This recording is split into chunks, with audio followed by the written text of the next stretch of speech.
we see in this chapter that even though the Mosaic Code is a preparatory gospel for the higher gospel that the people weren't ready to live, that it is still higher standard than the vast majority of people who believe they're living a Christian standard today actually live, or it could be for those who are spiritually perceptive.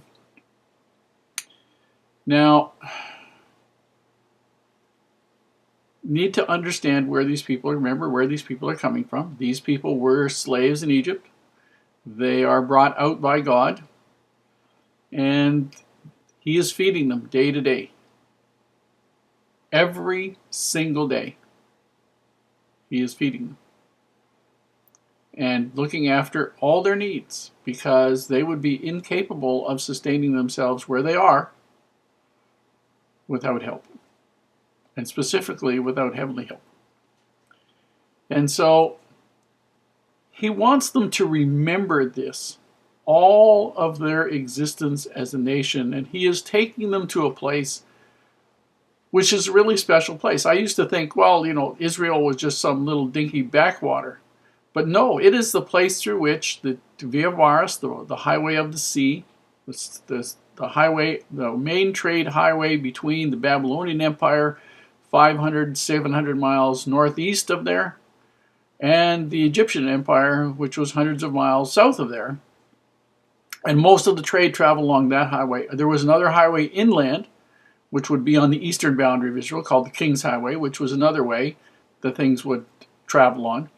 And between the two of them, there was a couple of places where they would cross, and one of the major ones, probably the major one, was at Jericho, which is where they first went in to take over the Promised Land. That was the first city they entered in at. This was the center of trade of the entire universe, and God wanted them to set an example there. And so they had laws which, if they were followed, would have been absolutely incredible. And many of the people tried very hard to follow. So here's the law of the Sabbath, the sabbatical year, and the Jubilee.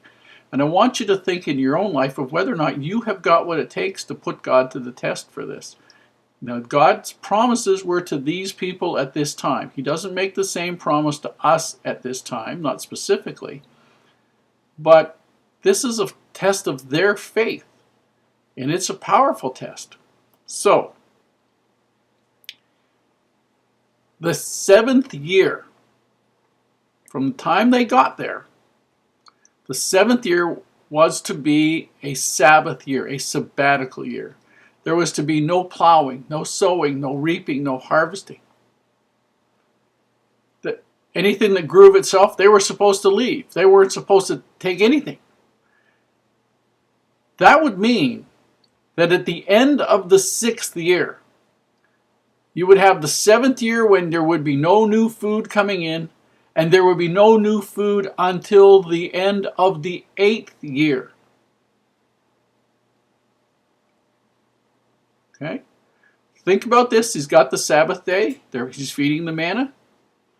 They can gather it on the 6th day, twice as much, to last them for the 7th day.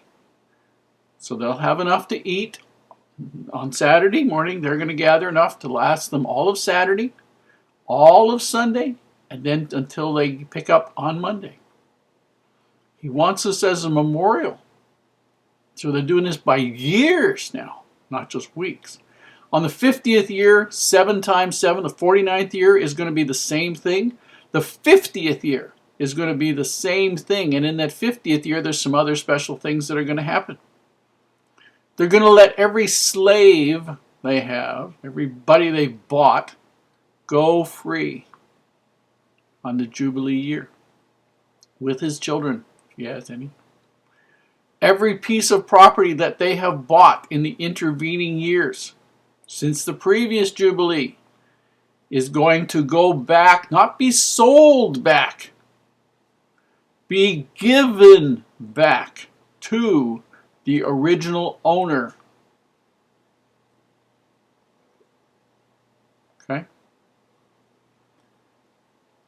And all of this was going to be announced on the Day of Atonement. The Day of Atonement, when Israel had had the sacrifices made for them, to remind them that they had been made at one. That's atonement is 3 words. At one means harmonized with God. As they have been harmonized with God, the 9 blasts of the cornet announce that, then the year of the Jubilee, every 50 years, is declared. And just as God has forgiven all Israel, all of her sins and all of her debts,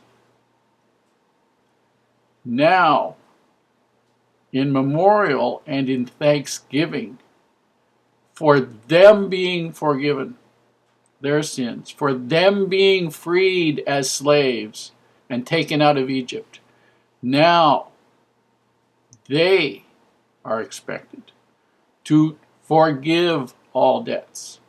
They are expected to free all slaves.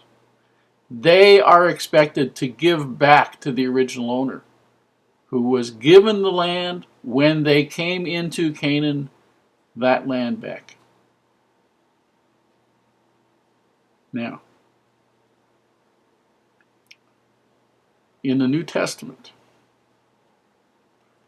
Jesus gives us an instruction that is at least as important to us as this law was to them.